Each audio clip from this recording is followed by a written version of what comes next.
Halo, Udah kelihatan ya?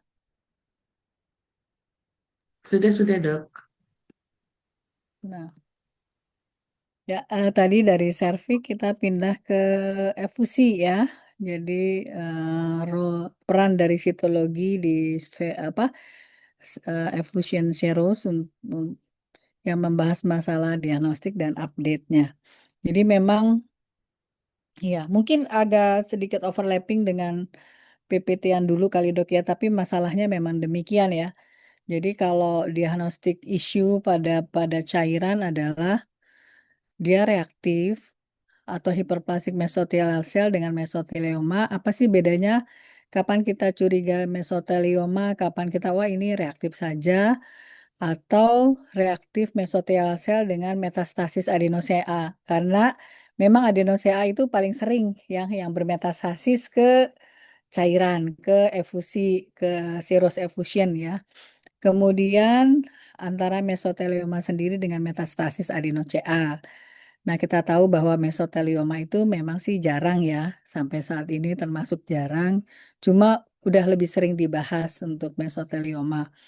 Kemudian mesotelioma versus malignansi yang lain selain adenosea.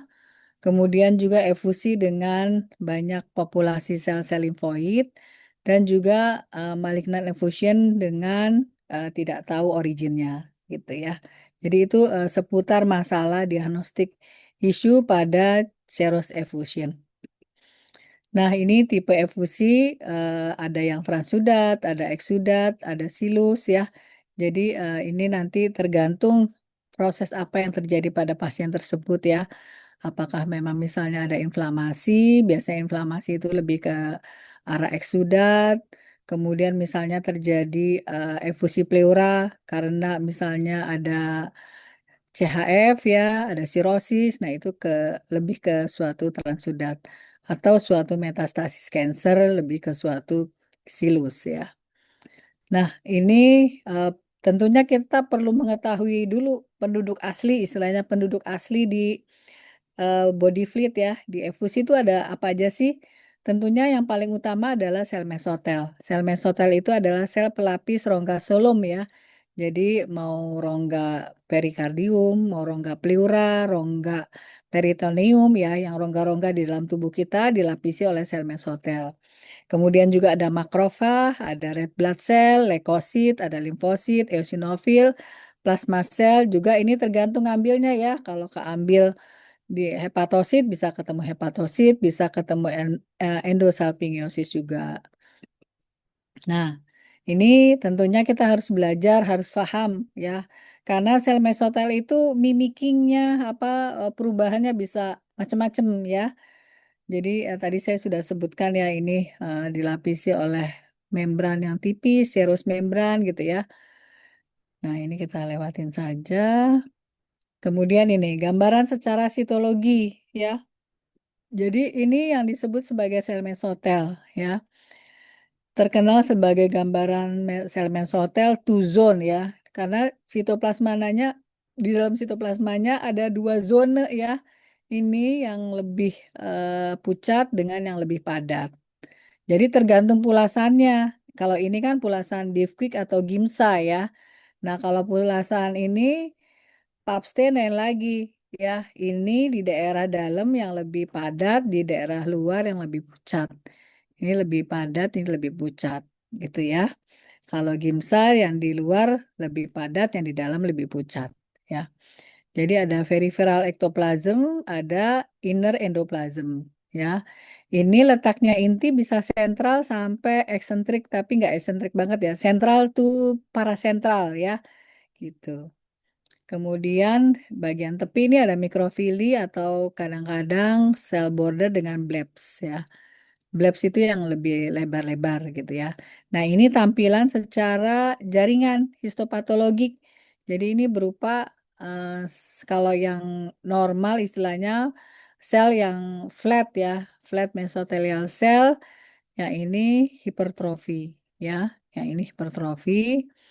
Nah, ini dengan Papa Nicolo secara skematis ada peripheral like ectoplasm, Kemudian ini yang lebih darker, yang lebih gelap.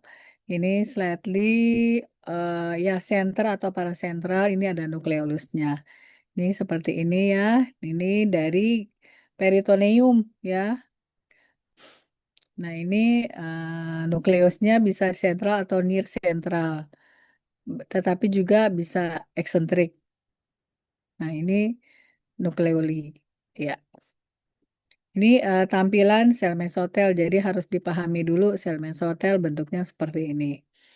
Kemudian ini gambaran sel-sel mesotel juga nih ya, yang masih dalam batas normal ya. Bisa dia multinukleotid, binukleotid ya, seperti ini ya. Jadi bisa, jadi nggak harus satu intinya, inti dua, inti tiga, kadang multinukleotid juga bisa terjadi, tapi masih dalam batas normal. Yang di sini juga nih kita lihat multinukleotid nih ya, banyak intinya, tapi tetap memberikan gambaran two zone ya. Ini di luar lebih gelap, di dalam lebih terang ya, dengan gambaran seperti ada mikrofili atau bleb gini ya. Ini juga ya, ini sel mesotel juga nih ya. Jadi kecuali ini ya, yang lebih kecil itu mungkin kayak sel radang ya, sel-sel limfosit gitu ya. Sedangkan yang di sekitarnya ini adalah sel mesotel, ini sel mesotel yang besar. Nah ini kita biasanya dijumpai ini seperti lembaran mesotel dijumpai pada cairan asites ya. Jadi kalau di pleura jarang dijumpai lembaran, yang lebih sering adalah di ini, di apa? Di peritoneum. Ya. Lanjut, nah ini sel-sel mesotel juga nih ya. Ini sel-sel mesotel, lembaran mesotel ya. Jadi seperti katanya seperti tissue culture ya. Nah ini mesotel yang terpisah-pisah ya dalam bentuk individual atau kelompokan kecil nih ya. Ini ada window ya. Walaupun dikatakan window itu tidak spesifik ternyata katanya. Walaupun ini kita ketemu window ya. Jadi kenapa bisa terjadi window? Karena memang sel mesotel tadi punya mikrofili ya. Jadi kalau ada mikrofili, ketemu mikrofili tetangganya, ya tidak terlihat. Ya, tidak bisa nempel gitu ya. Nah ini, nah ini juga ternyata ini harus dibedakan dengan histiosit ya. Histiosit in benign ya. Nah, ini sel mesotel juga nih ya. Jadi uniform, selnya relatif uniform. Kemudian ini ada two zone ya, monoton, oval to round nuclei ya. Kemudian sentrali ya di tengah atau parasentral. Kemudian eh, nukleolinya bisa prominent atau tidak jelas ya. Multinukleotid, multinucleation dengan anisonukleosis. Terus sitoplasmanya ini translucent, two zone. Terus ada peripheral vacuolated ya, containing glycogen. Nah, seperti ini nih. Gitu. Jadi banyak ya gambaran. Ini ada fuzzy cell border ya, tidak tidak terlalu jelas ya, maka itu karena adanya mikrofili. Oh, sebentar. Ada mesothelial window, kadang-kadang juga membentuk gambaran papiler. Ya, ini ballooning cytoplasm with signature-like vacuolization kayak begini nih, ya, reaktif mesotel, ya. Nah, kalau seperti ini nanti harus membedakannya dengan adenosea. Bagaimana cara membedakan dengan adenosea gitu ya? Nah, ini panorama ya. Jadi panorama dari sel-sel mesotel ini di asites ya, ini adalah pleura ya. Kita bisa melihat gambaran mesotel begitu bervariasi ya. Tapi kalau kita perhatikan memang sitoplasmanya ini yang bervariasi ya. Jadi ada gambaran two zone, kadang-kadang ada gambaran multivacuolated begini ya. Intinya bisa di tengah sampai parasentral. Bahkan ada yang seperti ini nih. Kalau seperti ini khawatirnya nanti sulit membedakan dengan sel-sel neoplastik ya. Ini seolah-olah kayak menempel sekali ke dinding, ke membran sitoplasma ya. Kemudian ini juga dengan Papa Nicolo ya, dengan pulasan Papa Nicolo kita bisa melihat ini anak intinya ya, nukleolinya cukup prominent ya. Jadi kalau ada nukleoli prominent gini, jangan langsung berpikir ini suatu adenosea gitu ya. Ini bisa sel mesotel ya. Ini mesotelial macrophages ya. Dia jadi karena dia di dalam cairan bisa kemasukan cairan gitu ya. Nah, ini histiocytic macrophages. Nah, ini bedanya apa? Biasanya kalau memang dari histiosit dia berpinggang. Ini kayak gini berpinggang tuh berpinggang ya. Nah, ini sel mesotel juga dalam bentuk lembaran-lembaran ya. Jadi eh, yang ini mengalami distorsi ya. Ini dalam lembaran-lembaran. Ini bisa eh, bi bi sampai multilobated. Kemudian ada seperti nuclear groove. Kalau Anda perhatikan tuh sel mesotel kadang-kadang gambaran seperti nuclear groove. Nah, ini sel mesotel dalam lembaran atau kelompok ya. Nah, ini secara teori ya, jadi istilahnya bukan teori sih, secara narasi ya. Jadi sel mesotel reaktif biasa berkaitan dengan proses yang ada di dalam tubuh manusia itu ya. Eh, Nama lainnya bisa reaktif mesotelial hiperplasia, irritated mesotelial cell, activated mesotelial cell, hipertrofi, proliferatif ya. Jadi biasanya berkaitan dengan adanya kondisi iskemi ya. Misalnya ada chronic heart failure atau pulmonary infarct ya. Jadi yang diingat ini berkaitan dengan adanya kondisi iskemia gitu ya. Ditandai biasanya pada umumnya intinya membesar, bervariasi baik dalam ukuran dan bentuk. Intinya biasanya bulat dan centrally located ya. Nukleolinya biasanya jadi jelas ya, conspicuous. Terus nucleoli single or multiple menjadi lebih prominent. Ini pada reaktif mesotel ya. Reaktif mesotel jumlah sitoplasmanya bervariasi, hipercellular spesimen ya. Ini juga selnya menjadi digantik nuklei besar ya. Kemudian ini sel agregat atau small tissue fragment biasanya 2 sampai 6 sel mempunyai aktivitas fagositik, cell in cell configuration, misalnya bisa sheet ya lembaran tadi ya, atau cohesive cluster mesotelial dengan atau tanpa papillary structure atau dengan papillary structure ya. Kemudian backgroundnya ada histiosit dan inflammatory cell, seringnya gabungan pada jumlah yang cukup bervariasi. Jadi kurang lebih dari sifat-sifat tadi yang disebut sebagai reaktif mesotelial cell adalah hiperplasia, dia bertambah banyak ya. Kemudian multinucleation, vacuolization, ada aktivitas mitosis juga ya. Jadi aktivitas mitosis di sini tidak selalu berkaitan dengan adanya malignansi ya. Pada reaktif mesotelial cell juga bisa ditemukan dan juga sel in cell jadi seperti sel makan sel kanibalisme. Nah, ini dijumpai juga pada reaktif mesotelial cell. Nah, ini gambaran reaktif mesotelial cell ya. Jadi ini semuanya adalah sel mesotel nih ya. Ini semuanya sel mesotel. Yang ini tadi ada berkelompok, ada sampai 6 atau 7 gitu ya. Nah, tapi kalau kita perhatikan ini tidak ada atipia inti. NC ratio tidak meningkat ya. NC ratio biasa, tidak ada makronukleoli atau binucleation gitu ya. Kemudian juga ini rata-rata individual atau berkelompok kecil ya. Jadi kalau memang misalnya kita curiga mesotelioma, biasanya dia kelompok-kelompokannya cukup besar. Kemudian ini dengan atipia. Kenapa dengan atipia? Apa yang berbeda dengan sebelah kiri? Nah, sebelah kanan ini sudah mulai terlihat banyak apa anak inti nukleoli ya. Jadi inisial pertama pada efusi pleurana ini diduga takutnya mesotelioma malignan karena hiperseluler, kemudian atipik ya. Nah, tapi ternyata sepertinya enggak ya. Ya, jadi ini yang kanan tuh dibanding yang kiri, yang kanan tuh lebih atipia gitu ya. Kemudian ini juga reaktif mesotelial hyperplasia dengan sitologi atipia yang jelas ya. Eh, di sini bentuknya pulau-pulau ya, ya asinus ya. Jadi kalau kayak gini nih hati-hati nih ya. karena salah satu yang sulit dibedakan adalah antara sel mesotel dan adeno gitu ya. Nah, ini hati-hati nih, nanti jangan kejebak ini kita jawab suatu adeno.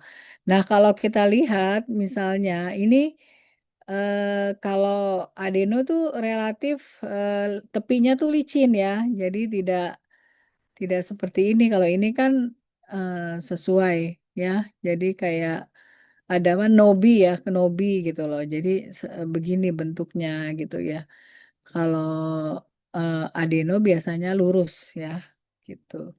Ini juga reaktif mesotelial hiperplasia dengan mark sitologik atipik. Ini ada sel-sel yang berukuran lebih besar ya. Cuma untuk kriteria keganasannya itu belum masuk ya. Baik yang asalnya dari kelenjar takutnya kan adeno atau mesotelioma juga belum ini. Nah, ini juga situasi seperti ini nih hati-hati nih. Kok seperti sinyatring sel gitu ya.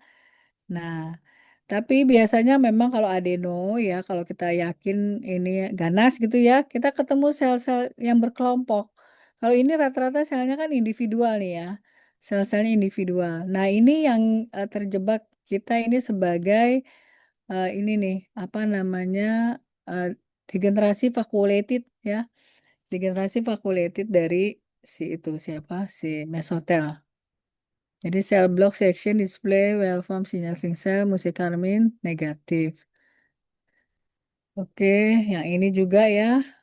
Nih, ini dari pasien sirosis hepatis ya. Jadi ini ada terbentuk pseudo signaling cell. Nah, ini juga ini negatif for malignancy, ini multinucleated dengan inflammatory. Ini juga negatif untuk malignancy. Berupa ini isolated cell ya, vakuol mimicking signature cell ya. Jadi ini merupakan vakuol dari degenerasi sel-sel mesotel.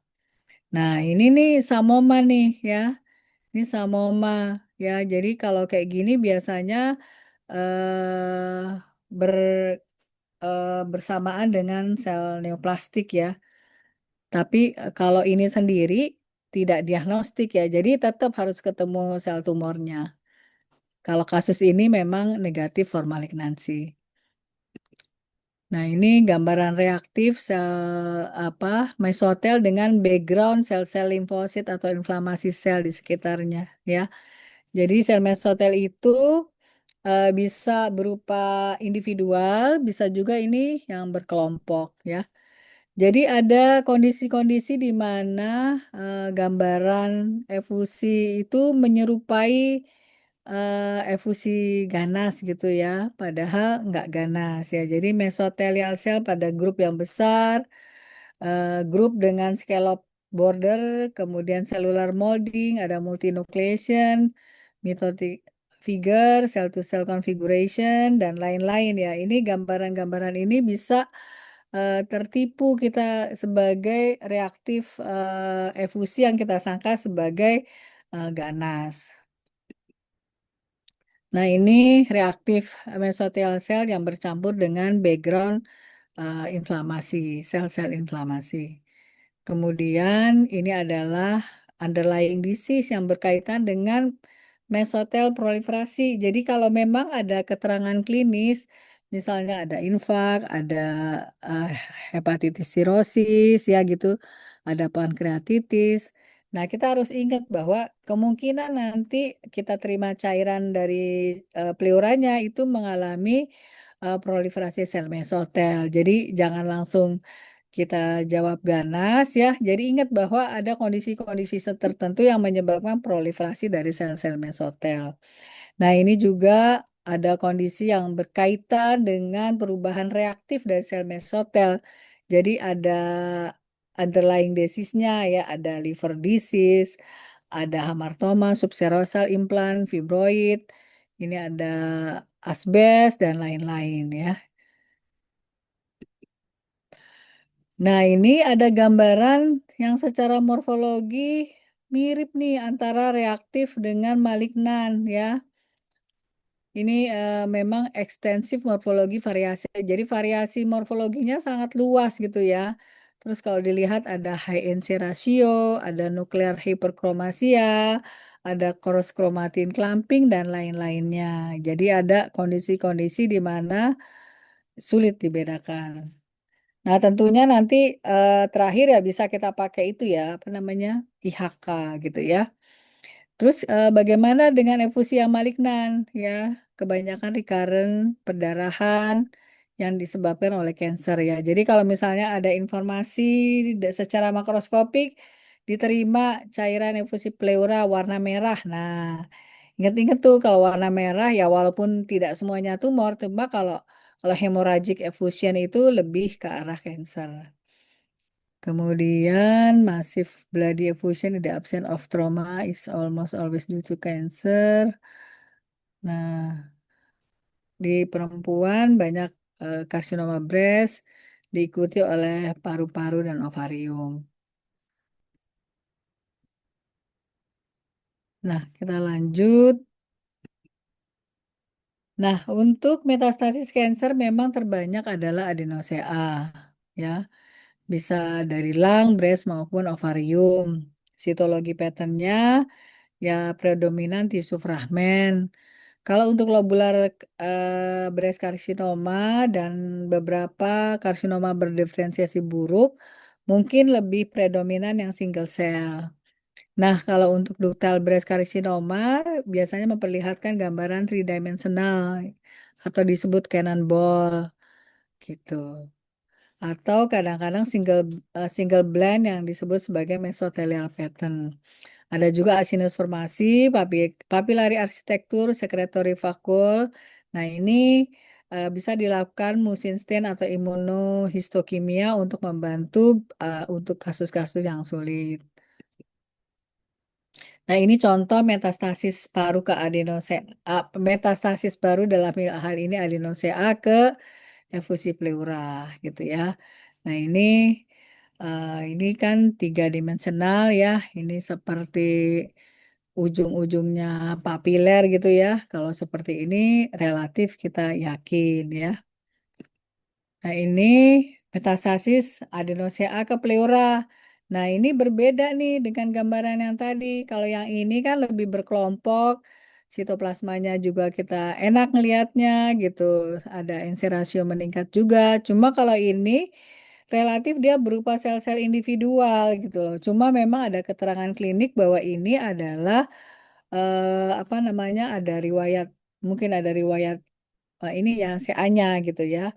Nah, pada pasien ini sebetulnya ada histori panjang dia apa namanya? Terpapar asbes ya. Kemudian ini ada mencurigakan suatu mesotelioma juga karena ada paparan asbes. Kemudian predominan arsitekturnya adalah single cell sampai round to oval. Ini ya, yang ini. Ini dengan pembesaran yang lebih besar memperlihatkan gambaran binucleated nih kayak gini dan prominent nukleoli ya. Nah, kebetulan ini dilakukan pemeriksaan CEA. Monoclonal CEA IHC strongly decorate the singly dispersed adenosine cell in this case tuh ya. Nah, TTF-nya juga positif ya. Nah, memang kalau seperti ini tempatnya imunohistokimia untuk membantu memastikan ini diagnosisnya apa, gitu ya. Walaupun ini selnya semuanya individual ya, seolah-olah seperti sel-sel limfoproliferatif ya, seperti sel-sel limfoid. Karena apa? Karena individual rata-rata. Tetapi ternyata CEA dan TTF-nya positif, artinya dia jenisnya adenosea yang asalnya dari paru gitu ya. Nah, jadi memang kalau seperti ini sangat bermanfaat IHK dan juga bermanfaat kita membuat slide yang bagus gitu ya. Nah, ini contoh metastasis breast ya. Nah, di sini katanya contoh dari breast ductal CA gitu ya. Ini dengan latar belakang perdarahan. Kalau seperti ini nih yang istilahnya yang memang sulit-sulit gitu ya. Rata-rata individual. Nah, kalau begini dia tuh relatif kalau di sini anak intinya bisa terlihat lebih jelas gitu ya. Kemudian di sini juga ini breast lobular carcinoma ya. Jadi ini kasus-kasus yang ini memang cukup menantang nih. Kalau dalam keseharian juga ini seperti ini nih agak sulit nih kalau kita ingin pasti ini suatu kelenjar, memang harus diimunohistokimia. Kemudian ini sel-sel yang asalnya dari cairan peritoneum ya. Ini juga berupa sel isolated pleomorphic malignan. Nah, historinya pasien punya karsinoma pankreas. Nah, yang penting juga dalam cairan pleura kita harus bisa melihat adanya dua sel ya. Jadi misalnya tentunya sel penduduk asli kan sel mesotel. Kalau ada sel yang lain misalnya dari kelenjar, nah itu berarti anak sebar. Atau anak sebar bisa misalnya dari breast, dari kolon gitu ya. Nah, ini juga dari cairan peritoneum. Ini dari cairan peritoneum. Ini juga dilakukan pemeriksaan EMA ya, EMA-nya positif ya. Ini selnya seperti ini ya. Jadi kalau dilihat sih memang tidak ada kurang-kurang terlihat ini seperti mesotel. Cuma jumlah selnya satu-satu dan juga mungkin tidak ada yang berkelompok ya. Jadi memang kalau seperti ini harus dibantu dengan pemeriksaan imunostaining gitu ya. Tentunya nanti pemilihan panelnya tergantung riwayat pasien tersebut gitu ya. Jadi yang jelas kalau kita mau tahu ini mesotel atau tidak ya kita harus pakai calretinin, WT1 ya atau D240. Kalau yang paling sensitif sih itu katanya calretinin. Yang positifnya bisa di inti dan sitoplasma. Nah, ini contohnya lagi efusi pleura yang negatif for malignancy. Ini peritoneal washingnya. Nah, ini juga nih, ini menipu juga nih. Ini peritoneal washing negatif for malignancy. Komennya sama bodies tanpa selular komponen mungkin bisa dijumpai di kondisi non neoplastik seperti endosalpingosis. Jadi lagi-lagi ya tidak cukup misalnya ini sama body tanpa sel. Justru harus selnya menyokong atau enggak. Selnya itu menyokong suatu keganasan atau tidak gitu ya. Karena ternyata apa namanya samoma ini bisa dijumpai pada kondisi non neoplastik gitu ya. Ini juga peritoneal washing. Ini neoplasma dengan samoma bodies ya. Nah, ini perbedaan gambaran morfologi dari mesotel cell dan adenosea ya. Nah, kalau mesotel cell biasanya single population ya, karena memang kan di cairan ya dia lagi ya. Kalau adenosea kan pendatang berarti dual cell population. Kemudian border dari kelompok grupnya biasanya Hoopnell appearance ya. Jadi yang tadi saya bilang Hoopnell atau ya Hoopnell ya. Kemudian kalau adenosea biasanya smooth community border jadi halus permukaannya. Kemudian intracellular window tentunya ada di sel mesotel, sel in cell pattern bisa ada di keduanya ya walaupun di adeno lebih jarang. Kemudian vacuolated bisa ada dua-duanya. Kemudian cytoplasm. Nah, itu yang terkenal kalau sel mesotel adalah two zone. Jadi ada daerah ekto dan endoplasma ya. Ada yang gelap, ada yang terang.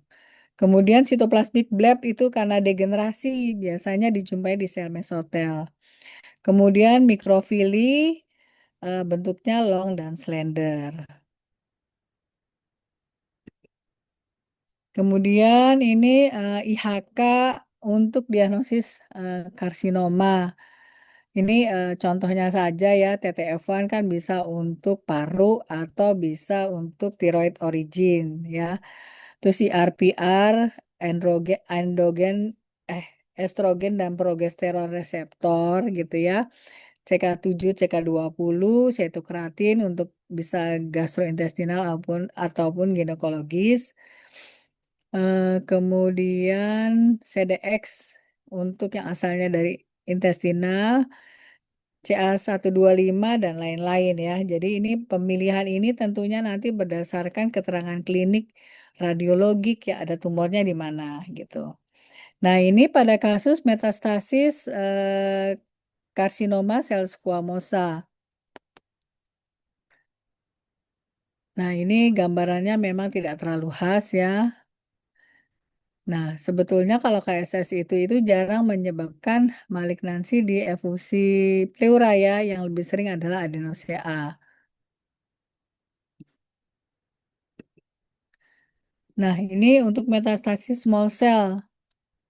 Nah, kebanyakan small cell karsinoma didapatkan pada efusi serus apabila asalnya dari paru ya. Jadi ya dari paru itu sering ke efusi serus.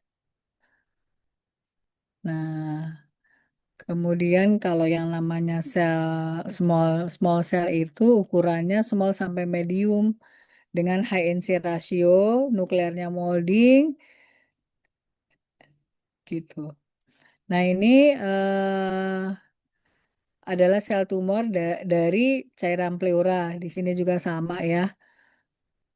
Jadi ini memang kalau sudah seperti ini kita butuh riwayat klinis, kita butuh radiologik dan memang untuk membantu menentukan kita butuh pemeriksaan IHK. Nah, ini imunositokimia ya untuk small cell. Ini ada cytokeratin, dot like, ada kromogranin, sinaptofisin, CD56 yang baru itu INSM1, kemudian TTF1. Biasanya TTF1 positif untuk suatu neuroendokrin ya, apabila memang berasal dari paru. Nah, ini pemeriksaan imunohistokimianya, cytokeratinnya dot like pattern, kromograninnya positif di sitoplasma, ini TTF1-nya positif. Jadi ini yang sekarang adalah small cell, keganasan small cell pada usia muda. Nah, ini biasanya memang jarang ya. Nah, biasa memperlihatkan dot-like staining in small cell carcinoma dan lain-lain. Nah, bagaimana dengan efusi yang limfositik ya? Kadang-kadang kita ketemu cairan pleura isinya sel limfosit semua ya. Nah, biasanya kalau kita takut ya, tapi maksudnya parameternya memang belum mencapai untuk dikatakan suatu limfoma, maka bisa juga kita jawab sebagai limfoproliferatif gitu ya. Jadi ini limfosit biasanya umum ya, bercampur dengan sel mesotel dan histiosit. Apabila populasinya menjadi predominan, hati-hati untuk mengevaluasinya ya. Jadi harus dibedakan antara reaktif proses atau lymphoproliferative disorder.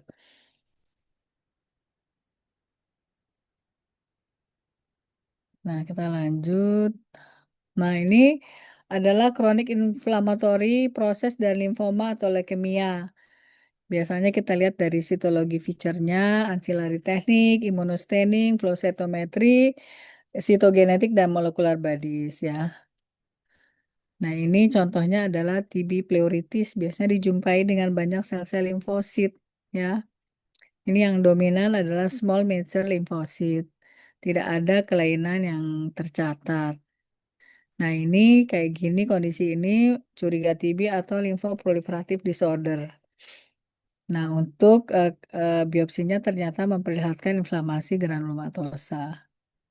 Nah, ini gambaran reaktif limfositosis pada pleura ya. Sering dapat gambaran kayak begini ya. Ini tuberkulosis pleuritis, ini reaktif limfositosis pada asitik fluid. Nah, ini limfosit asitik, ini reaktif limfositosis. Ini asitik fluid.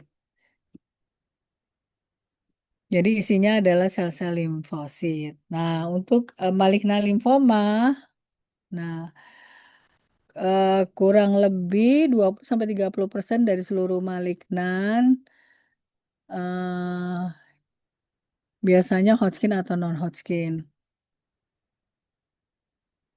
Nah, dibandingkan subtipe limfoma, yang lebih sering itu adalah T-cell limfoma, terutama adalah yang limfoblastik limfoma. Kemudian ini tentunya kalau limfoma biasanya dilakukan flow cytometry ya. Tapi kalau memang di RSCM kita memang belum ada flow cytometry. Mungkin di rumah sakit dokter ada. Kemudian untuk DD-nya breast lobular carcinoma yang biasanya memang individual, poorly differentiated carcinoma dan benign lymphocyte rich effusion. Nah, pada eh, cairan yang kita curiga limfoma itu biasanya mengandung banyak apoptosis body. Nah, apoptosis body ini sangat penting dalam diagnosis limfoma di efusi serosa. Nah, untuk sitoplasma limfoma sendiri biasanya sedikit ya, scanty, basofilik ya, dan jarang yang well preserved ya. Jadi mungkin juga kurang lengkap ya. Kemudian kita lanjut nanti bisa dibaca sendiri. Kemudian ini yang primary effusion lymphoma. Jadi jarang bentuk non-Hodgkin lymphoma biasanya terlihat sering pada yang HIV positif pasien. Karakteristiknya tidak ada tumor mass ya dan positif terhadap human herpes virus B, HHV status. Jadi harus diperiksa HHV ya untuk memastikan adanya primary effusion lymphoma ya. Nah, secara morfologi gambarannya bisa berupa sel yang besar imunoblastik atau anaplastik large cell lymphoma. Nah, ini memang deteksi adanya HHV8 adalah important konfirmasi test ya. Nah, gambarannya adalah high grade lymphoma dengan round nuclei, prominent nucleoli, dan abundant basophilic cytoplasm. Banyak sel yang mempunyai immunoblastic feature, tetapi sebagian memperlihatkan diferensiasi plasmasitoid. Kemudian banyak juga dijumpai mitosis. Nah, ini gambaran dari Burkitt lymphoma, ada primary effusion lymphoma, ya. Jadi kalau kita lihat ini memang ini banyak mitosisnya nih sebetulnya nih ya. Kemudian kan ini memang sel-sel yang udah atipik ya. Maksudnya impresi pertama ini udah sel nggak bener lah, udah sesuatu gitu ya. Apalagi udah ada mitosisnya. Walaupun hati-hati juga pada mesotereaktif bisa ketemu juga ini mitosis ya. Selanjutnya ini gambaran Hodgkin lymphoma pada pleural fluid juga ada ketemu klasik Rich-Steinberg nih seperti ini ya, ada binucleated ya. Ini ada juga yang T-cell akut lymphoblastic leukemia ya. Dan T-cell rich B lymphoma peritoneal fluid ya. Tentunya kalau nanti diagnosis ini sih harus dengan IHK ya, atau kalau punya dengan flow cytometry. Ini juga bukti bahwa di sini ada sel-sel limfoid ya dengan walaupun selnya berbentuk bulat semua tapi anak intinya nyata. Nah, tentunya ini juga nanti harus kalau ada dibikin blok sel ya, dibikin blok sel terus dilakukan pulasan imunohistokimia. Ini juga ya, ini maligna limfoma relatif ya kalau kita curiga ke arah keganasan selnya relatif seragam ya, yaitu sel-sel blast. Tapi kalau selnya bervariasi, ada yang istilahnya ada yang matur, ada yang eh, apa, ada yang blast gitu. Nah itu mencurigakan itu. Nah ini kalau untuk maligna limfoma karakteristiknya adalah ditemukan banyak sel-sel yang isolated ya, itu ditemukan banyak.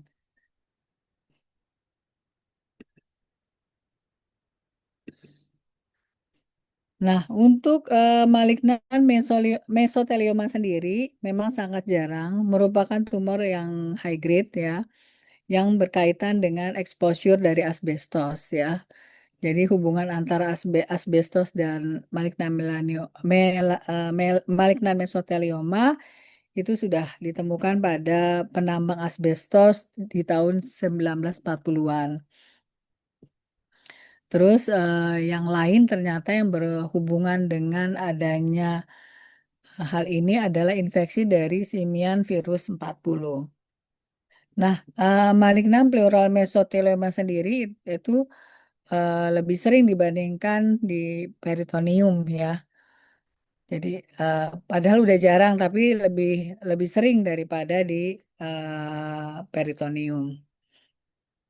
Nah, ini periode exposure-nya memang sangat lama ya, sangat panjang waktunya 15 sampai 60 tahun. Nah, untuk thoracic maligna mesotelioma sendiri perbandingannya laki-laki dibanding wanita 13:1. Jadi memang lebih sering dijumpai pada laki-laki. Nah, ini faktor-faktor yang penting yang harus diperhatikan adalah clinico-radiological finding, cytomorphological karakteristik, enzim, cytochemical staining, immunoperoxida studies. Jadi yang penting kalau pada kasus-kasus mesotelioma, korelasi klinik radiologi bagaimana? Kemudian sitomorfologinya curiga atau enggak? Terus nanti akhirnya dibuktikan dengan IHK. Jadi kita lebih yakin ini adalah benar suatu mesotelioma. Ya. Nah ini etiologi faktornya. Ada radiasi, ada simian virus, ada genetik predisposisi, bisa juga akibat dari inflamasi kronik akibat tereksposur chemical ya. Ini gambaran radiologiknya. eh ini nanti bisa dibaca ini ya. Kemudian ini gambaran ya, gambaran maligna mesotelioma. Jadi berbeda dengan tadi mesotel reaktif gitu ya. Jadi kalau pada mesotelioma lebih hiperseluler ya, di mana sel-sel tumornya tersusun dalam fragmen-fragmen gitu ya, dalam kelompok-kelompok gitu. Ini ada yang bentuknya seperti gland-like ya. Jadi kalau seperti ini sih pastilah harus IHK lah ya. Nah, ini malignan mesotelioma juga. Ini ilustrasi dari eh, ini adalah multinukleotid ya. Ini multinukleotid. Kemudian intinya membesar ya. Terus ada gambaran two zone ya. Ini malignan mesotelioma juga. Di sini selnya juga ada binukleotid ya. Ini juga malignan mesotelioma. Ada uh, tuton ya. Ini sitoplasmanya kayak ini nih, sitoplasmic whiskers atau lesi atau brush border ya. Jadi ada seperti rambut-rambutnya gitu ya. Nah, ini juga gambaran maligna mesotelioma. Ini juga ya.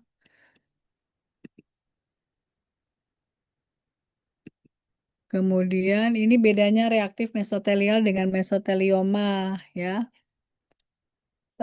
Moderate cellular spesimen sampai hypercellular, kemudian monolayer, tapi kalau mesotelioma two dimensional, kadang-kadang tiga dimensional, kemudian ini juga Nobi outline ya. Ini juga sama-sama Nobi outline karena memang sama-sama sel mesotel. Ini intercellular window-nya juga ada, tidak ada acinus formation juga ada ya. Jadi ada yang mirip dan ada yang berbeda. Kemudian ini approach pendekatan bagaimana mengevaluasi second population di cairan ya. Jadi ada sel di efusi pleura, kemudian pastinya ada mesotelial sel, ada non mesotelial. Kalau ada mesotelial bisa reaktif atau neoplastik ya.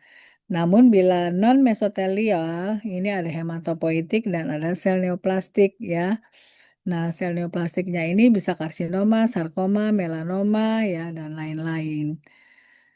Jadi ini approach-nya kayak gini, terus hematopoietik ini bisa reaktif, bisa neoplastik limfoma. Kemudian ini diagnostik pitfalls ya. Jadi diagnostik pitfalls itu bisa karena memang spesimennya tidak proper, kurang bagus, improper specimen processing. Terus banyak many phases of reactive. Jadi banyak sekali tampilan dari sel mesotel reaktif yang bisa menipu kita kalau ini adalah sesuatu proses malignansi. Kemudian proliferasi ya dan degenerative changes misalnya nuklear hiperkromasia atau cytoplasmic vacuolation itu akibat perubahan degeneratif atau adanya unexpected pattern dan unusual entities. Nah, ini yang lebih sulit ya. Jadi ini ada reactive lymphoid population, ada polymorphic lymphocyte dan lain-lain. Kemudian yang paling penting juga, yang penting bahwa tidak semua efusi dari pasien dengan kanker memperlihatkan malignant sel pada smear ya. Nah, apabila efusi pertama smearnya negatif, maka perlu diulang pemeriksaan sitologi ya. Jadi direkomendasikan diulang pemeriksaan sitologinya untuk recurrent atau persistent effusion. Nah, jadi apabila ya akan berlanjut apabila memang secara klinis curiga ganas gitu ya. Jadi kalau sekali tidak ada, ya kita harus tanya gimana klinisnya. Terus kalau memang ada lagi nanti pembentukan cairan efusinya mohon diperiksakan kembali. Jadi jangan hanya dari satu pemeriksaan saja. Nah, ini marker-marker sel mesotel yang bisa digunakan. Biasanya sih kalau pengalaman saya biasa memang combine ya. Jadi saya tidak cukup untuk marker mesotelial cuma satu, minimal dua. Misalnya ada karetininnya, ada W WT1 gitu ya, podoplanin dan atau D240 juga bisa, setokratin 56, mesotelin dan trombomodulin. Sedangkan pada marker epitelial ya tergantung dari arah mana yang kita curigai anak sebar tersebut ya. Tapi yang dipilihkan di sini ini merupakan yang memang kalau sel mesotel ini semua adalah negatif gitu ya. Nah, ini ada mesotelioma versus adenosea versus squamous cell carcinoma. Nah, memang positif base marker untuk mesotelioma ada karetinin, CK56, WT1, podoplanin. Untuk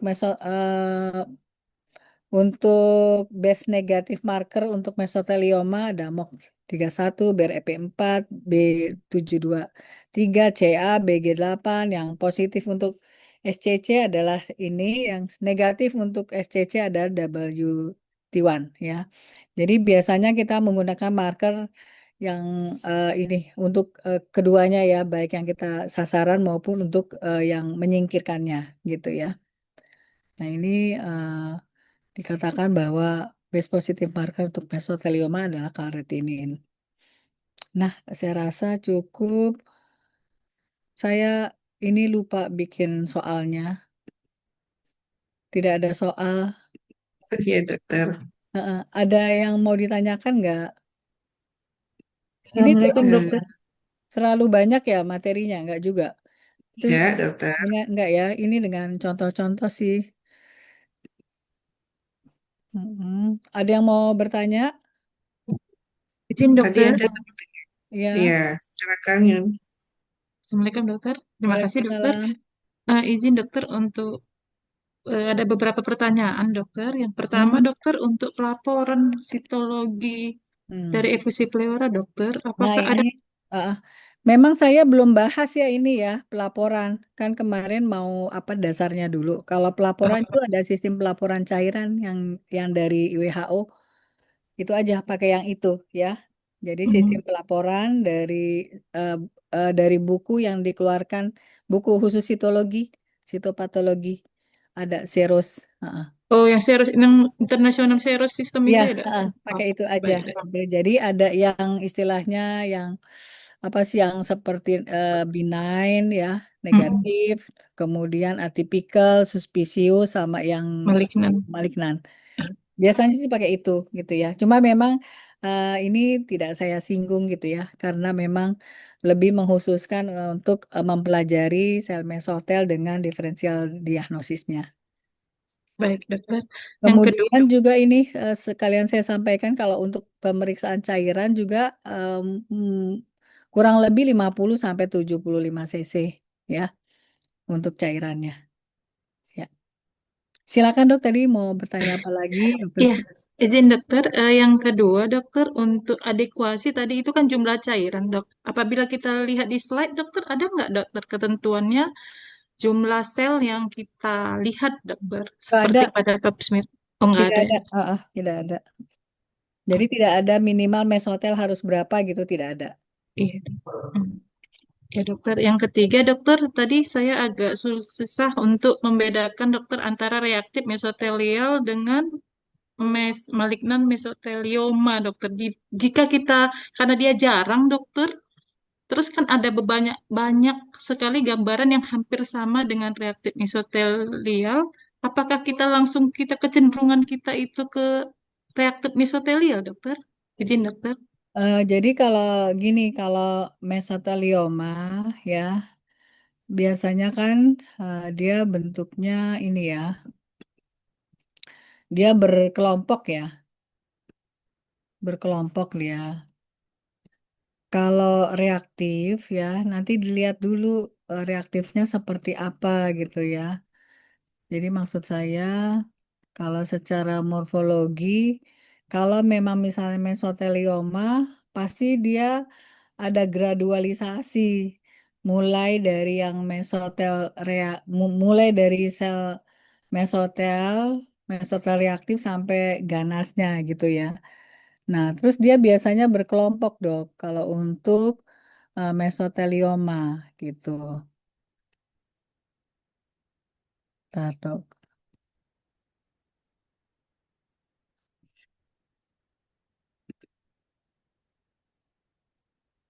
Nah, ini kan maligna mesotelioma ya. Nah, biasanya maligna mesotelioma itu ini, Dok, selnya banyak begini, Dok, dan berkelompok begini, Dok. Jadi agak berbeda dengan ini dengan si mesotel reaktif gitu. Kalau ini kan memang pada satu spot ya, pada satu spot seperti ini gitu ya. Tapi kalau pada umumnya, kalau memang ganas biasanya seperti ini, Dok, banyak, Dok. Nah, jadi ini moderate cellular specimen, ini hypercellular. Kemudian monolayer, ini kalau ini kan monolayer nih yang reaktif. Kalau yang ini bisa two dimensional atau three dimensional. Kemudian sel grupnya relatif kecil, ya bentuknya maksudnya sedikit. Sel grupnya sedikit, sedangkan ini sel grupnya banyak gitu sampai walaupun sama-sama tepinya no be outline. Intercellular window kan memang benar itu. Nah, asinus juga tidak ada. Nah, ini variasi di ukurannya tuh lebih bervariasi. Kalau ini mild. Kemudian giant mesothelial cell dan multinuklear cell ini absen, ini biasanya ada ya. Memang dok kalau seperti itu ya, kalau pada mesotel itu mesotelioma kan sangat jarang dok. Biasanya kalau mesotelioma itu kita harus tanya ke klinik, ada ada nggak ini penebalan pleura? Karena di pleura itu lebih banyak daripada di peritoneum. Jadi kita lihat ada nggak keterangan klinik penebalan pleura. Kalau tidak ada keterangan klinik penebalan pleura, ya itu lebih ke arah mesotel reaktif ya, gitu dok. Karena biasanya tuh klinisi pasti menyebutkan tuh misalnya, oh ada penebalan pleura gitu. Jadi kita harus tahu juga tuh seperti itu gitu ya. Jadi kalau tidak ada penebalan pleura, pleuranya biasa, pergerakannya biasa gitu ya. Mungkin itu cuma reaktif aja. Jadi lagi-lagi kita tidak hanya berdasarkan gambaran morfologi, cuma kita lihat juga klinisnya seperti apa. Itu dok. Sudah cukup jelas? Sudah, dokter. Terima kasih banyak, dokter. Ya. baik. Saya mau nanya boleh dok? Ya, silakan Dokter Caca. Memang tadi kan dokter tidak ada menyantumkan sistem pelaporan dok. Mm-mm. Jadi mungkin masih ada yang bingung. eh, ada yang favor, ada yang tidak favor gitu dok. Gimana dok? Misalnya Favor apa dia nih dok? suspicious apa positif for malignancy gitu dok. Hmm. Eh, terus Kalau eh, eh, sebaiknya sih kita bisa sebaiknya menyebutkan ya, misalnya kalau positif malignansi, malignansinya ke arah mana? Karena itu yang dibutuhkan klinik ya, misalnya paling enggak menyebutkan itu mesotel atau epitelial gitu dok. ya, maksud Mm-mm. saya apakah favor itu digunakan untuk sediaan sitologi gitu? Tidak Eh, bisa kita harus bilang langsung aja sakit adenosea gitu. Kenapa harus ada favor gitu kalau untuk sitologi gitu kalau dokter? kalau yakin nggak apa-apa dok, adenosea. Mungkin Oke. ini kali ya, mohon maaf yang jawaban pada lung cancer barangkali yang kadang-kadang kita sering favor-favor Iya, gitu ya. iya benar dokter. Nah, kalau lung cancer itu kan kenapa favor ya kalau belum ada IHK? Karena kadang-kadang kan bercampur dok, kayak misalnya ada adenosquamous, kan part of tumor yang besar gitu. Saya sih mikirnya begitu ya, karena mungkin ada bagian dari merupakan bagian dari tumor yang besar. Kalau ini Hmm. kan misalnya cairan ya, udah cairan gitu disentrifuge dan seolah-olah dibuat homogen dok. Kalau ini kan ya, kita dibuat homogen. Jadi sepertinya sih memberikan gambaran yang sama ya, karena memang cairan sudah dibuat homogen, disentrifuge, disitospin barangkali. Paling nggak disentrifuge ya. Kalau yang cairan, kalau yang selnya sedikit itu sampai disitospin memang. Iya dokter. Kalau misalnya cairan tadi dibuat untuk sel blok dok, laporannya Mm-mm. sama dok. Sama aja dok. Baik Sama. dokter. Iya. Mm-mm. Oke. Yang lain ada pertanyaan lagi nggak sehubungan dengan Kalau efusi ini? Kalau yang ini, yang sistem pelaporan itu kan memang kalau tidak salah memang harus dibuktikan kalau kita misalnya curiga sesuatu harus di IHK gitu, ini apa gitu loh. Iya. Heeh. Hmm. Cara membuktikannya dok, Dengan biopsi. IHK palingan dok ya. Kalau memang Ya. bisa dengan IHK, kalau memang misalnya tidak bisa ya dengan konfirmasi histopatologi kalau memang jelas gitu dok.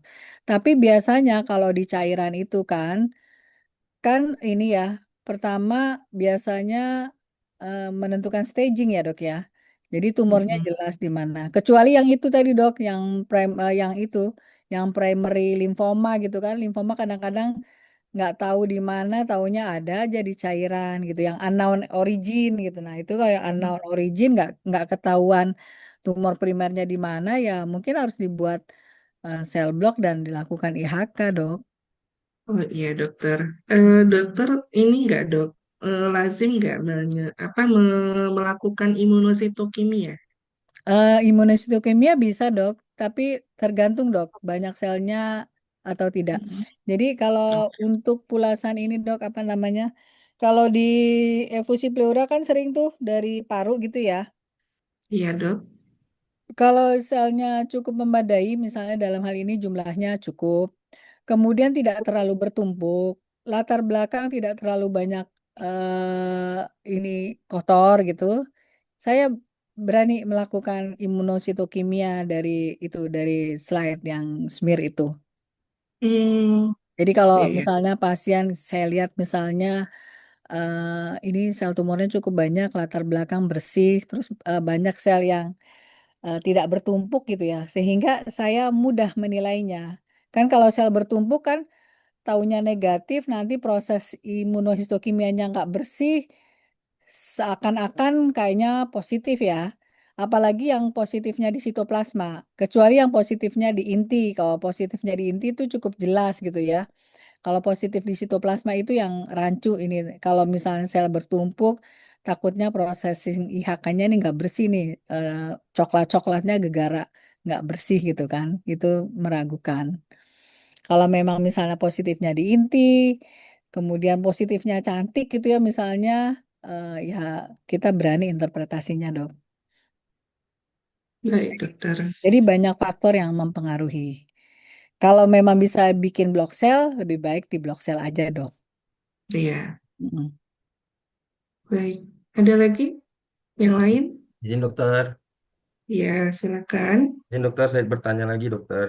Tadi di slide dalam untuk membedakan reaktif mesotelial dengan mesotelioma ada disebutkan bahwasanya pada mesotelioma tadi ada two dimensional dan three dimensional dokter. Mm-mm. Saya masih perlu pemahaman dokter tentang two dimensional dan three dimensional ini dokter. Terima kasih dokter. Itu yang ini, yang three dan two dimensional yang berkelompok seperti ini dok. Tuh, saya dulu di slideshow. Maksudnya seperti 3D ball itu ya. Ya eh, iya, yang kayak begini ini dok. Nih, nih, three dimensional tissue fragment. Nih, kayak gini. Jadi biasanya kalau mesotelioma itu yang saya tadi bilang bahwa kan ada penebalan pleura gitu. Penebalan pleuranya itu adalah mesoteliomanya itu. Jadi kalau pada saat diambil cairannya ya sel yang terambil cukup banyak dok. Berbeda dengan reaktif. Kalau reaktif tidak membentuk yang seperti ini. Mungkin berkelompok-berkelompok saja, cuma tidak membentuk ini gambaran tree atau dimensional gitu. Mana tadi nih? Ya, ya,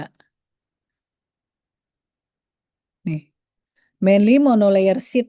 Jadi satu lapis aja. Kalau mesotelioma ya tadi bisa berbentuk begitu tadi. Ya, cukup jelas ya, Dok? Iya ya dokter. Jelas dokter. Terima kasih dokter. Oke. Dokter, Ya. tadi cara salah satu membedakan antara adenosea dengan kelompokan mesotel, itu Mm-mm. kan kalau mesotel itu dia ada kenobing, dok. Iya. Mm-mm. Terus kalau dia adenosea, dia pinggirannya itu lebih rata.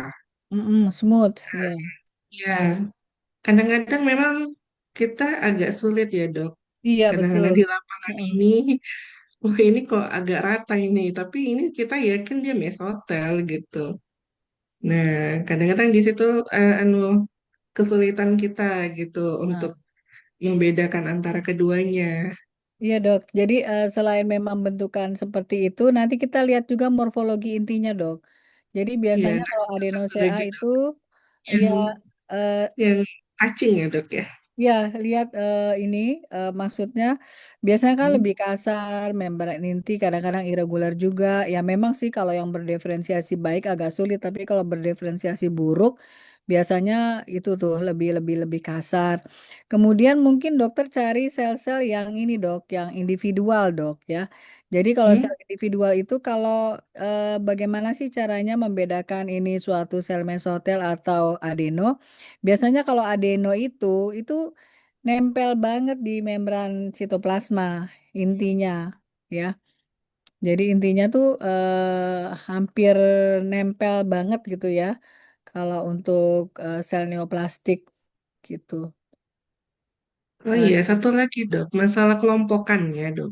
mm-mm, Saya pernah dengar suatu teori gitu. Kalau dia mesotel, dia itu nggak mm-mm, bisa lebih dari 25 sel. Nah, itulah salah satu membedakan dia dengan adenosea.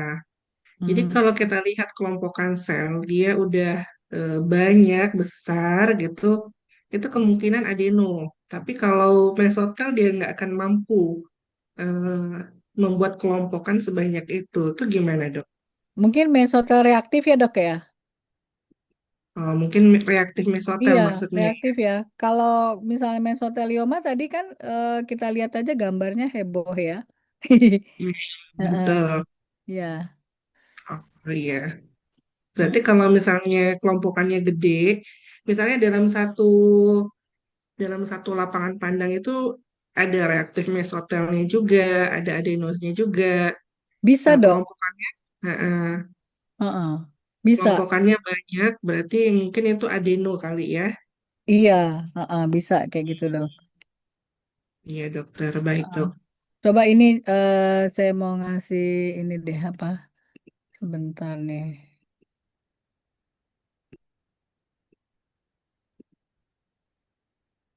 Oh, tadi udah stop share ya.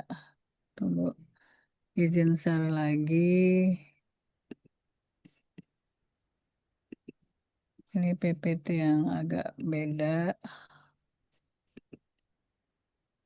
Eh, eh. Nah, ini dok.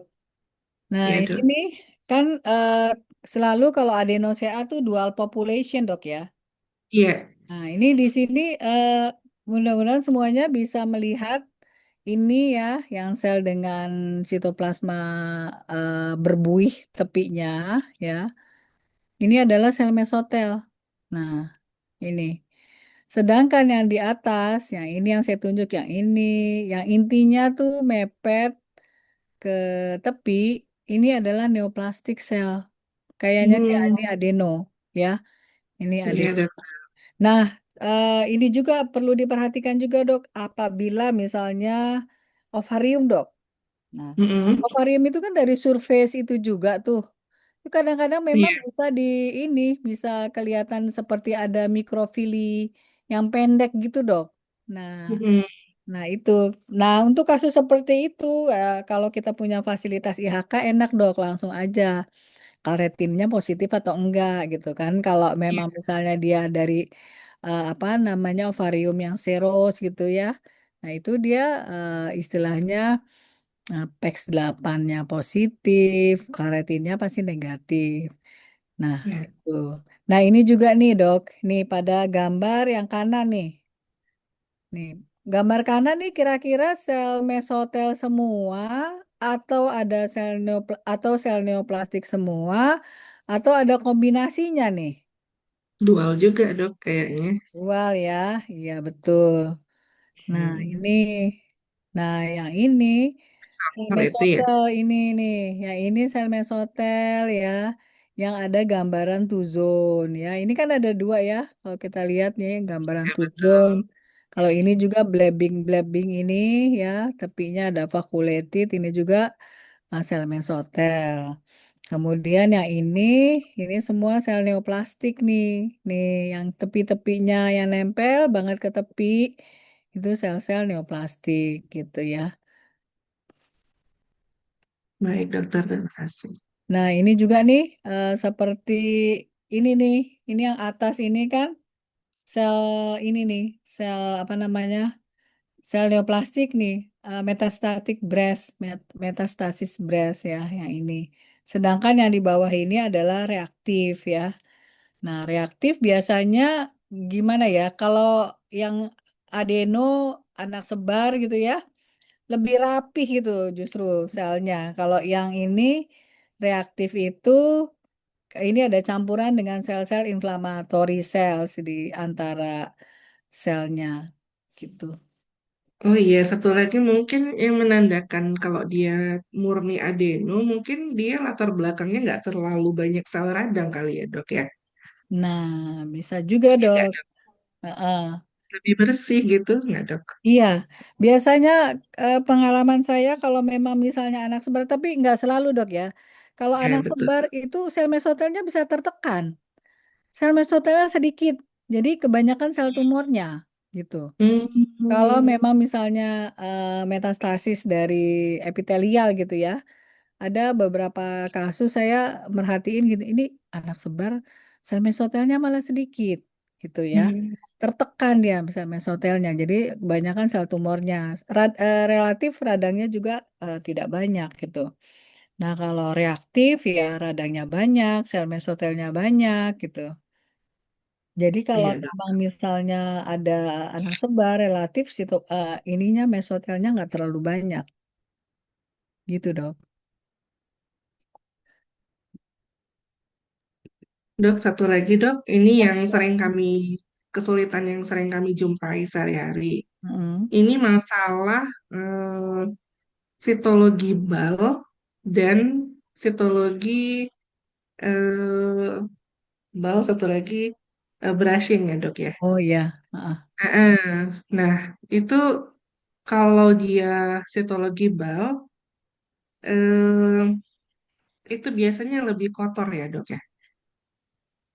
Hmm. Dan itu dia sel-selnya itu bisa makrofag, bisa bisa nggak jumpa sel-sel mesotel kalau Kalau di bal. kalau di bal kan masuknya dari ini dok, dari endobronchial. Kayaknya sih Ya, enggak dok betul. ya. Enggak Kayaknya ya. enggak ya. Cuma Kalau memang kadang-kadang kok heeh, lihat kok kayak mesotel. Jadi, tapi saya yakin memang bukan ya gitu. heeh. Cuma penampilannya gitu tuh sel apa ya jadinya gitu. Iya. Kalau kalau ini istilahnya kalau bal itu kan udah ini ya namanya kalau satu sikatan satu kan udah dibersih-bersihin gitu ya. Jadi yang Ya. sikatan biasanya yang lebih kotor lah dok ya. Atau Hmm. terbalik saya. Hampir sama juga sih kadang-kadang susah dok bedainnya. Yang jelas Biasanya kalau sikatan selnya bisa lebih banyak dok. Kan begitu ya dapet begitu di smear di kaca benda gitu ya. kalau yang sering saya perhatikan dok, kalau dia sikatan, dia itu lebih banyak sel-sel bronkial yang degeneratif dok Hmm, biasanya. iya bisa juga sih dok. Tapi kalau dia bal itu dia lebih variatif isinya. Ada squamous, ada banyak sel radang gitu dok. Iya, Kotor gitu dok iya. ininya. Mungkin karena memang sudah dibilasan ya. Mm-mm. Istilahnya bilasan ya, jadi lebih bervariasi selnya dok ya. Mm-mm. Nah itu kadang-kadang sering kita bingung gitu. Hmm. Interpretasinya sama ya dok ya? Iya dok, Sama, baik ya. dokter. Kan kalau kalau seperti itu kan ya secara normal kita ketemu epitel torak, epitel squamosa, ketemu makrofa alveolar atau tidak gitu ya. Kemudian ya ada sel tumornya atau tidak gitu dok. Iya, baik dokter. Makasih dok. Ya sama-sama dok. Yang lain gimana? Yang lain? Ayo ditanya.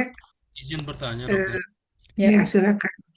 Eh, Terkait sediaan dari efusi pleura ini, itu pilihannya dalam sediaan fiksasi basah atau dalam sediaan fiksasi kering kita yang lebih baik, dok? Karena saya pernah baca di salah satu buku, namun ini dari eh, persiapan untuk sitologi dari soft tissue tumor. Di situ dikatakan bahwasanya eh, kalau dari soft tissue tumor itu dia dibuatkan dua sediaan. Yang pertama sediaan basah, di mana kita juga bisa menilai inti, lebih lebih lebih efektif menilai inti, dan untuk sediaan kering kita lebih efektif menilai sitoplasma. Kalau untuk sediaan pleura, apakah sama itu dok? Terima kasih dokter. kalau saya dibuat dua-duanya dok. Jadi mungkin pertama kan kita dalam bentuk cairan. Cairan kan segera dikirim ke lab ya. Kemudian diambil sebagian di sentrifuge gitu ya. Nanti hasil sentrifuge itu sebagian untuk fiksasi basah, sebagian untuk fiksasi kering. Jadi dua-duanya dok. Gitu. Baik, terima Heeh. kasih dokter untuk Ya, pencerahan. Baik, yang lain ada lagi yang mau ditanyakan? Izin dokter, ya Ya, tanya silakan. lagi silakan. dokter. Izin dokter menyambung tadi pertanyaan fiksasi basah dan fiksasi kering. Dokter, untuk pewarnaannya ada yang standar nggak ya dok ya? Kalau untuk Ya, sitologi dari pleura. biasa dok, Papa Nicolo dan Gemsa. Oh, Heeh. baik dokter. Ya, Masih banyak dokter. ya.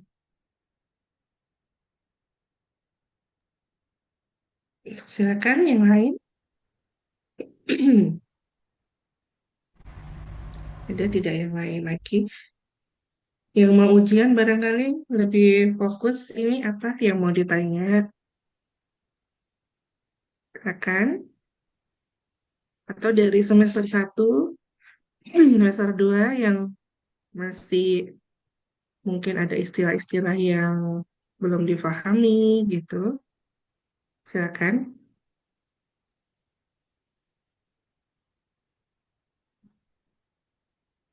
Sepertinya tidak ada dokter. Hmm. Udah selesai. Udah nggak ada pertanyaan lagi. Ya, sepertinya tidak ada Ya, dokter. memang kalau mesotel ini susah-susah gampang ya, karena kalau kita ketemu yang reaktif itu agak sulit ya. Kadang-kadang reaktif dengan adenosea juga bingung ya. Jadi ada juga yang mirip-mirip begitu gitu ya. Jadi memang sih sebaiknya kalau ada keraguan memang harus lanjut IHK gitu ya dok ya. Betul, dokter. Kita usulkan aja ya, dokter ya. Iya. Mm-mm. Hmm, Baik, iya. baik, Kalau dokter. kalau sudah tidak ada, terima kasih. Mudah-mudahan penjelasan saya memberikan ini ya pencerahan ya. Jangan tambah Alhamdulillah. bingung. Enggak, dok. Tapi bahannya boleh kita minta nggak, dok? Boleh dok. Nanti saya Nanti share ke dokter di-share. Caca ya. Baik, dokter. Terima kasih banyak, dok. Barangkali Ya, langsung kita tutup aja ya, dok. ya, silakan dok. Terima kasih banyak, dokter Lisna. Alhamdulillah, semoga apa yang disampaikan hari ini, ada 2 sesi, itu memberikan asupan yang sangat berharga buat kami. Dan kami doakan semoga dokter sehat-sehat, sehingga nanti kita bisa ketemu lagi di lain kesempatan. Terima Ya, kasih, dokter. terima kasih dok. Sampai Terima kasih, ketemu. dokter. Eh, sampai Tutup ya, ketemu. dok. Nanti yang ujian T3 siapa? Berapa orang? Ada 7 orang, dok. Oh, banyak ya. Iya, dokter. Mudah-mudahan lancar ya. Amin, Amin. amin. Terima kasih ya, Nanti dokter. 2 minggu lagi ke Jogja ya. Ya, Iya, dokter. dok. Ya, Nanti dokter menguji juga ya, dok. insya Allah. Kayaknya dikasih tugas untuk menguji. Iya, Alhamdulillah. Baik, dokter. Terima kasih, dok. Saya tutup. ya. Billahi taufiq wal hidayah. Assalamualaikum warahmatullahi Kasih ya wabarakatuh. dok. Waalaikumsalam. Perlu Waalaikumsalam. dokumentasi foto nggak dok? Tadi Udah udah ya? diambil tadi Oh, udah kayaknya. ya? Coba kita Oke. ini aja kita ambil lagi ya, dok. Nah, Boleh dokter. Iya, boleh. Barangkali semuanya Izin kakak abang untuk on hidupin cam. on cam. Iya, silakan. Nanti kita Oke, kirim ke dokter Lisna. izin ini halaman saya nggak pakai latar belakang itu nggak apa-apa ya. Nggak apa-apa, dok. Dokter kan eksklusif. izin Iya, kakak abang dok. halaman pertama ya. Iya, baik. Silakan. Oke, halaman kedua.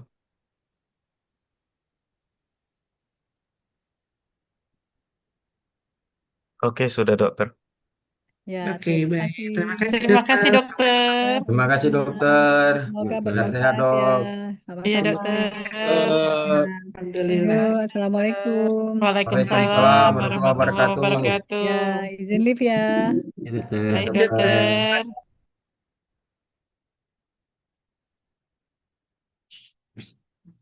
Dah, selesai hari ini. Makasih Kita dokter. siap-siap Terima kasih dokter untuk Kausa. hari Rabu ya. Siap Hari Rabu dokter. kita jam 10 sampai jam 12. Eh, nanti modelnya adalah virtual slide scan kayak praktikum. Jadi ya nanti ya dipelajari. Saya juga nggak tahu kasus-kasusnya apa, belum dikabarin. Tapi eh, dimanfaatkan momennya itu untuk menggali ilmu, ya. Ya, Begitu udah juga mau untuk keluar ya. Saya begitu terlempar pula juga. barusan. Dokter, Iya, terlempar pula. Pas mau ngucapin terima kasih terlempar. Ya sempat keluar ya dokter Wisna. maaf dokter. Saya tutup aja tadi dokter. Maaf dokter. Iya, saya Terima ikut kasih ya sesi dokter. tadi. Persis Oh mau iya, nyampaikan terima kasih, tak kedengaran tangga tetap terlempar. oh nggak kedengeran dokter. Maaf ya dok, saya tutup tadi dok. Saya pikir Iya, iya. dokter tadi udah leave. Oke. Makasih banyak ya dok, sudah hadir.